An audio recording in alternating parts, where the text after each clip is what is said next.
ஸ்கூலில் நீங்கள் பரீட்சை எக்ஸாம் எழுதும்போது எக்ஸாம் ஹாலுக்குள்ளே உங்கள் அம்மா அப்பாவால் வர முடியாது, உங்கள் ஃப்ரெண்ட்ஸால் வந்து உதவி செய்ய முடியாது, ஏன் உங்கள் மேலே பாசமாக இருக்கிற டீச்சரால் கூட வந்து உங்களுக்கு உதவி செய்யவே முடியாது. அப்படி தானே? உங்கள் டீச்சர் நீ நிறைய மார்க் வாங்கன்னு சொல்லியிருப்பாங்க, ஆனால் அங்கே வந்து உங்கள் டீச்சரால் உதவி செய்ய முடியுமா? முடியாது. ஆனால் எக்ஸாம் ஹால்லையும் வந்து உங்களுக்கு யார் உதவி செய்வான்னா ஏசப்பா உங்களுக்கு என்ன செய்வாங்க? உதவி செய்வாங்க. 1 கொரிந்தியர் 15ஆம் அதிகாரம் 57ஆம் வசனம். 1 கொரிந்தியர் 15ஆம் அதிகாரம் 57ஆம் வசனம் வாசிங்க பார்ப்போம். நம்முடைய கர்த்தராகிய இயேசு கிறிஸ்துவினாலே நமக்கு ஜெயம் கொடுக்கிற தேவனுக்கு ஸ்தோத்திரம். ஏசப்பா நீங்கள் எழுத போகிற பரீட்சையில் உங்களுக்கு ஜெயம் கொடுப்பார். உங்களுக்கு என்ன கொடுப்பார்? ஜெயம் கொடுப்பார். பக்கத்தில் இருக்கிறவங்க கையை பிடிச்சி சொல்லுங்கள், ஏசப்பா நீங்கள் எழுதுகிற பரீட்சையில் உங்களுக்கு ஜெயம் கொடுப்பார், உங்களுக்கு வெற்றி கொடுப்பார். ஓகே, சரியா? நீங்கள் எழுத போகிற பரீட்சையில் ஏசப்பா இந்த வருஷம் உங்களுக்கு என்ன தருவார்? ஜெயம் தருவார், உங்களுக்கு வெற்றி தருவார். ஏசப்பா எல்லாத்துக்கும் உதவி செய்வார். ஒருவேளை இந்த ஏசப்பா பற்றி உங்களுக்கு தெரியாமல் இருக்கலாம். ஏசப்பாக்கு எங்களுக்கும் சம்மந்தம் இல்லையே, நாங்களாம் வேறு மதத்திலேருந்து வந்திருக்கிறோமே, எங்களுக்கெல்லாம் ஏசப்பா உதவி செய்வாரா? இல்லை, ஏசப்பா வந்து ஒரு குறிப்பிட்ட மதத்திற்குரிய ஆண்டவர் கிடையாது. அவர் தான் முழு உலகத்திற்கும் ஆண்டவர். அவர் உங்களுக்கு நீங்கள் எழுதுகிற பரீட்சையில் உங்களுக்கு ஜெயம் தருவார். ஏசப்பா உங்களுக்கு ஜெயம் தரணும்னா நீங்கள் 3 காரியம் செய்யணும். நீங்கள் 3 காரியம் செய்யணும். பைபிளில் ஒரு 17 வயசு சின்ன பையன் ஒரு பையன் இருந்தான். அந்த பையனோட பேர் என்னதுன்னா தாவீது. அந்த பையன் பேர் என்னது? தாவீது. அந்த தாவீதுங்கிற பையனுக்கு ஏசப்பா ஒரு ஜெயம் கொடுத்தார். என்ன ஜெயம் கொடுத்தார் தெரியுமா? அந்த பையன் என்ன பண்ணான்னா, அந்த பையனுக்கு முன்னாடி ஒரு பெரிய மனிதன் இருந்தான். அவன் யாருன்னா கோலியாத். அந்த கோலியாத் என்கிற பெரிய ராட்சதனை, பெரிய அரக்கனை சின்ன பையன் தாவீது என்ன பண்ணான் அப்படின்னா சண்டை போட்டு ஜெயித்தான். சண்டை போட்டு என்ன செஞ்சான்? ஜெயித்தான். அதே மாதிரி ஏசப்பா இன்னைக்கு ஒருவேளை நீங்கள் நினைக்கலாம், ஐயோ எனக்கு எத்தனை பெரிய புக்காக இருக்கே, இத்தனை புக்கை படித்து நான் எப்படி எக்ஸாமில் மார்க் வாங்குறது? எங்கள் ஸ்கூலில் எத்தனை பிள்ளைங்க இருக்காங்க, இத்தனை பிள்ளைங்க இருக்கும்போது நான் மட்டும் எப்படி அதிக மார்க் வாங்குறது? நான் எப்படி ஸ்கூல் ஃபஸ்ட்டு வர்றது? நான் எப்படி கிளாஸ் ஃபஸ்ட்டு வர்றது அப்படின்னு நீங்கள் நினைக்கலாம். ஏசப்பா உங்களுக்கு சொல்கிறாரு, நான் உனக்கு ஜெயம் தருகிற தேவன். நான் உனக்கு ஜெயம் தருகிற தேவன். பக்கத்தில் பார்த்து சொல்லுங்கள், ஏசப்பா உனக்கு ஜெயம் தருவார். ஸ்கூலில் நீங்கள் பரீட்சை எக்ஸாம் எழுதும்போது எக்ஸாம் ஹாலுக்குள்ளே உங்கள் அம்மா அப்பாவால் வர முடியாது, உங்கள் ஃப்ரெண்ட்ஸால் வந்து உதவி செய்ய முடியாது, ஏன் உங்கள் மேலே பாசமாக இருக்கிற டீச்சரால் கூட வந்து உங்களுக்கு உதவி செய்யவே முடியாது. அப்படி தானே? உங்கள் டீச்சர் நீ நிறைய மார்க் வாங்கன்னு சொல்லியிருப்பாங்க, ஆனால் அங்கே வந்து உங்கள் டீச்சரால் உதவி செய்ய முடியுமா? முடியாது. ஆனால் எக்ஸாம் ஹால்லையும் வந்து உங்களுக்கு யார் உதவி செய்வான்னா ஏசப்பா உங்களுக்கு என்ன செய்வாங்க? உதவி செய்வாங்க. இந்த தாவீது பார்த்தீங்கன்னா அந்த பெரிய மனிதனாகிய கோலியாத்து கூட சண்டை போட்டு அவர் ஜெயித்தார். சண்டை போட்டு என்ன செஞ்சார்?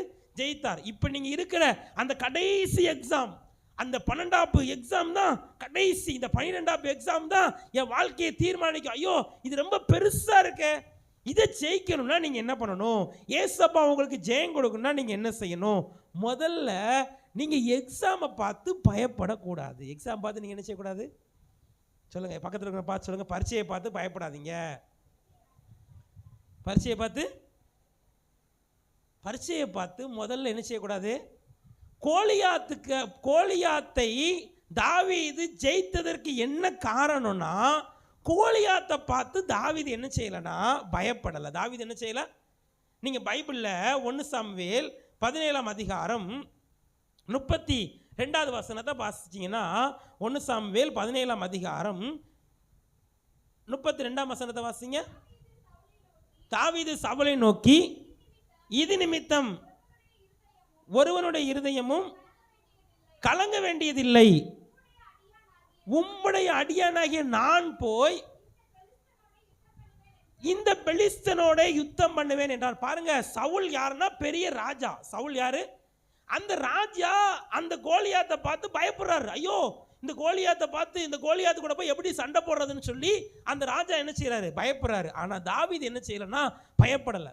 உங்க டீச்சர் உங்களை பார்த்து சொல்லலாம், +2 பப்ளிக் எக்ஸாம்ல இதுல நீ மார்க் வாங்கலன்னா அவ்வளவுதான் போ, உங்க வீட்டில் உன்னை அடுத்து படிக்கவே அனுப்ப மாட்டாங்க, உன்னை நினைச்சு எனக்கு தான் பயமா இருக்குன்னு சொல்லி உங்க டீச்சர் பயப்படலாம். ஆனா நீங்க பரீட்சையை பார்த்து என்ன செய்யக்கூடாது, பயப்பட கூடாது. ஏன் பயப்படக்கூடாது? உங்களுக்கு ஏசப்பா ஜெயம் தருவார். உங்களுக்கு யார் ஜெயம் தருவா? அதனால நீங்க பரீட்சையை பார்த்து என்ன செய்யக்கூடாது, பயப்பட கூடாது. பயப்படாம இருக்கக்கூடாது மட்டும் இல்லை, அடுத்து நீங்க என்ன செய்யணும்னா பரீட்சையை தைரியமா சந்திக்கணும். தைரியமா என்ன செய்யணும்?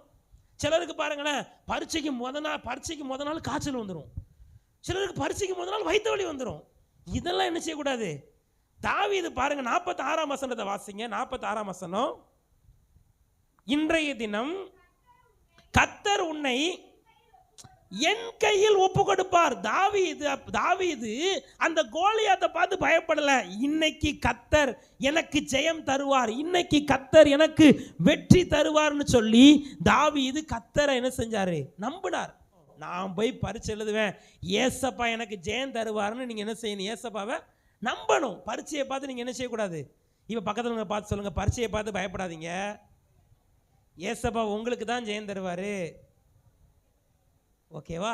பரீட்சையை பார்த்து ஃபர்ஸ்ட் நீங்க என்ன செய்யக்கூடாது, பயப்படக்கூடாது. ரெண்டாவது, நீங்க பரீட்சையில ஜெயம் பெறணும்னா ஏசப்பாவை சார்ந்து கொள்ளணும். 1 சாமுவேல் 17ஆம் அதிகாரம் 37ஆம் வசனத்தை வாசிங்க. பின்னும் தாவீது என்னை சிங்கத்தின் கைக்கும் கரடியின் கைக்கும் தப்புவித்த கர்த்தர் இந்த பெலிஸ்தீனுடைய கைக்கும் தப்புவிப்பார் என்றார். நல்லா கவனிக்க, இந்த தாவீது ஒரு நாள் வனாந்தரத்தில் இருந்தார். வனாந்தரத்தில் அவங்க அப்பா அவரை ஆடு மேய்க்க அனுப்பிட்டார். அவர் 17 வயசுல உங்களை மாதிரி ஒரு சின்ன பையன். அவங்க அப்பா ஆடு மேய்க்க அனுப்புனா, ஆடு மேய்ச்சிட்டு இருக்கும்போது ஒரு சிங்கம் வந்துருச்சு. சிங்கம் என்ன செய்யும், ஆட்டை கொஞ்சுமா, ஆட்டை கடிச்சு என்ன செஞ்சிடும், தூக்கிட்டு போயிடும். ஆட்டை கடிச்சு தூக்கிட்டு போக சிங்கம் வந்துச்சா, இவர் என்ன பண்ணாரு, அந்த ஆட்டுக்குட்டிய அந்த சிங்கத்துக்கிட்ட இருந்து என்ன செஞ்சிட்டாரு, காப்பாத்திட்டாரு.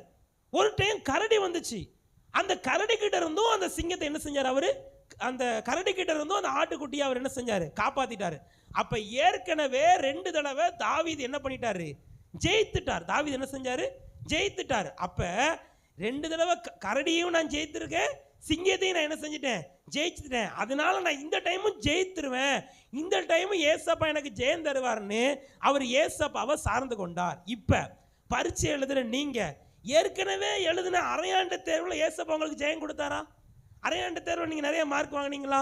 அதுக்கு முன்னாடி காலாண்டு தேர்வு எழுதுனீங்கல்ல, காலாண்டு தேர்வில் நீங்க நிறைய மார்க் வாங்கினீங்களா? அதே மாதிரி இந்த முலாண்டு தேர்வுலையும் ஏசப்பா எனக்கு ஜெயம் தருவார்னு ஏசப்பாவை நீங்க என்ன செய்யணும், விசுவாசிக்கணும். பக்கத்துல பார்த்து சொல்லுங்க, காப்பரீட்சையில் எழுதின மாதிரி, அரைப்பரீட்சையில் எழுதின மாதிரி, அதை விட முழு பரீட்சையில் நல்ல மார்க்கை ஏசப்பா தருவாரு. புரியுதா? முதல்ல பரீட்சையை பார்த்து என்ன செய்யக்கூடாது, பயப்படக்கூடாது. ரெண்டாவது, ஏசப்பாவை என்ன செய்யணும், சார்ந்து கொள்ளணும். முழு பரீட்சை இதெல்லாம் மார்க்கு, முழு பரீட்சையில் நீங்க காப்பரீட்சையில் எழுதின அதே கேள்வியவும் அரைப்பரீட்சையில் எழுதின அதே கேள்வி தான் உங்க என்ன செய்வாங்க, கேட்பாங்க. அப்படித்தானே? அப்ப நீங்க ஏசப்பாவை என்ன செய்யணும், சார்ந்து கொள்ளணும். கடைசியா ஏசப்பா உங்களுக்கு ஜெயம் தரணும்னா நீங்க என்ன செய்யணும் தெரியுமா? அதே 1 சாமுவேல் 17ஆம் அதிகாரம் 20ஆம் வசனத்தை வாசிங்க. அதிகாலையில் எழுந்து ஆடுகளை காவலாளி வசமாய் விட்டு ஈசாய் தனக்கு கற்பித்தபடி எடுத்துக்கொண்டு போய்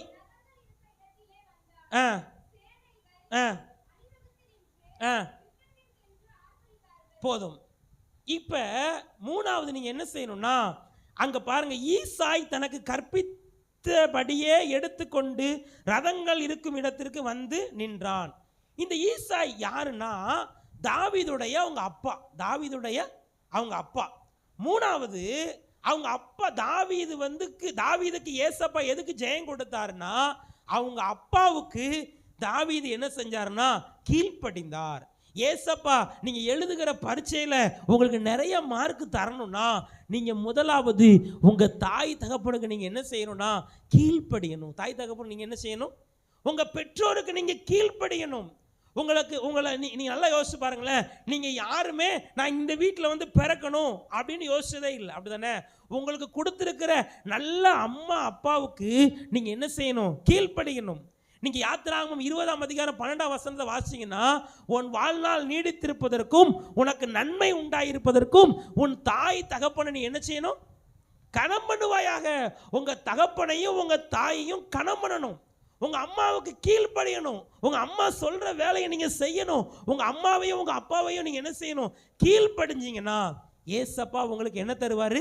ஜெயம் தருவார். இங்கே பாருங்களேன், அவங்க அப்பா தாவீதுடைய அவங்க அப்பா ஈசாய் வந்து நீ போய் அண்ணன்மாருக்கு போய் சாப்பாடு கொடுத்துட்டு வான்னு சொல்லி அவர் அனுப்புறாரு. சாப்பாடு கொடுக்க போன இடத்துல தான் தாவீது யாரை பார்க்குறாருன்னா கோலியாத்தை பார்க்குறாரு. கோலியாத்தை பார்த்துட்டு அந்த இடத்துல அவர் ஜெயம் கொடுக்குறாரு. அவர் மட்டும் அவங்க அப்பா பேச்சை கேட்கலன்னா கட்டாயம் கோலியாத்துட்டு அவர் என்ன செஞ்சிருப்பாரு? கோலியாத்தை பார்க்கவே என்ன செஞ்சிருக்க முடியாது, போக முடியாது. உங்களை இந்த அளவு படிக்க வச்சு உங்களுக்காக கஷ்டப்பட்டு வேலை பார்த்து உங்களுக்கு நல்ல ட்ரெஸ் எடுத்து கொடுத்து நல்ல சாப்பாடு கொடுத்து நான் கஷ்டப்பட்டாலும் பரவாயில்ல, நான் தான் படிக்கல, என் பிள்ளையாவது எப்படியாவது படிச்சிருன்னு சொல்லி பிரயாசப்படுற உங்கள் அப்பாவுக்கும் உங்கள் அம்மாவுக்கும் நீங்கள் என்ன செய்யணும்? கீழ்ப்படியணும். அப்படி நீங்கள் கீழ்ப்படிஞ்சிங்கன்னா ஏசப்பா நீங்கள் எழுதுகிற பரீட்சையில் நிறைய மார்க் அவங்களுக்கு என்ன செய்வார்? தருவார். இப்போ பக்கத்தில் பார்த்து சொல்லுங்கள், உங்கள் அப்பா அம்மாவுக்கு கீழ்ப்படிங்க. உங்கள் அம்மா சொல்கிற பேச்சை கேளுங்க. கேட்டால் ஏசப்பா உங்களுக்கு பரீட்சையில் ஜெயம் தருவார். 3 காரியம் சொன்னேன். முதல்ல பரீட்சையை பார்த்து என்ன செய்யக்கூடாது? 2வது ஏசப்பாவை என்ன செய்யணும்? சார்ந்து கொள்ளணும். 3வது அப்பா அம்மாவுக்கு சொல்லுங்கள் பாப்பா. இப்போ நீங்கள் சொல்லுங்கள், பரீட்சையில் ஏசப்பா உங்களுக்கு ஜெயம் தர என்ன செய்யணும்? முதல்ல பரீட்சையை பார்த்து, 2வது சார்ந்து இருக்கணும், 3வது இந்த 3 செஞ்சீங்கன்னா இந்த வருஷம் எழுத போகிற எக்ஸாமில் நீங்கள் தான் ஜெயம் பெற்றவர்கள், நீங்கள் தான் சாதிக்கிறவர்கள். உங்களுக்காக நான் ஜெபம் பண்ணட்டுமா? தகப்பனே, அருமையான இந்த பிள்ளைகளுக்காக நான் ஜெபிக்கிறேன் சாமி. 2026ஆம் ஆண்டு பொது தேர்வுக்காக ஆண்டவரே ஆயத்தப்படுகிற இந்த பிள்ளைகளுக்காக நான் ஜெபிக்கிறேன். ஜெயமோ கர்த்தரால் வரும் என்று சொன்னீங்களப்பா. ஆண்டவரே, இந்த பிள்ளைகள் எழுத போகிற தேர்வில் இந்த ஆண்டு இந்த பிள்ளைகளுக்கு ஜெயத்தை கொடுப்பீராக. ஒருவேளை பயத்தோடு எனக்கு பயமாக இருக்குது, நீங்கள் எந்த சப்ஜெக்டை குறித்து உங்களுக்கு பயமாக இருக்குது அதை ஏசப்பாட்ட சொல்லுங்கள். ஏசப்பா, எனக்கு தமிழ் ரொம்ப பயமாக இருக்குது, எனக்கு இங்கிலீஷ் பயமாக இருக்குது, எனக்கு இந்த மேக்ஸ் பயாலஜி பயமாக இருக்குது, உங்களுக்கு எது பயமாக இருக்கோ ஏசப்பாட்ட சொல்லுங்கள். ஏசப்பா, எனக்கு பயத்தை மாற்றி போடுங்கப்பா, எனக்கு பயத்தை மாற்றி போடுங்க. இயேசுவின் நாமத்தில் பயம் விளங்குவதாக, தேர்வை குறித்திருக்கிற பயம் விலகுவதாக. தேவன் நமக்கு பயமுள்ள ஆவியை கொடாமல் பலமும் அன்பும் தெளிந்த புத்தியும் உள்ள ஆவியவே தருகிறான்னு சொன்னது போல இந்த பிள்ளைகளுக்கு இருக்கிற பயத்தின் ஆவி இயேசுவின் நாமத்தில் விலகட்டும் அப்பா.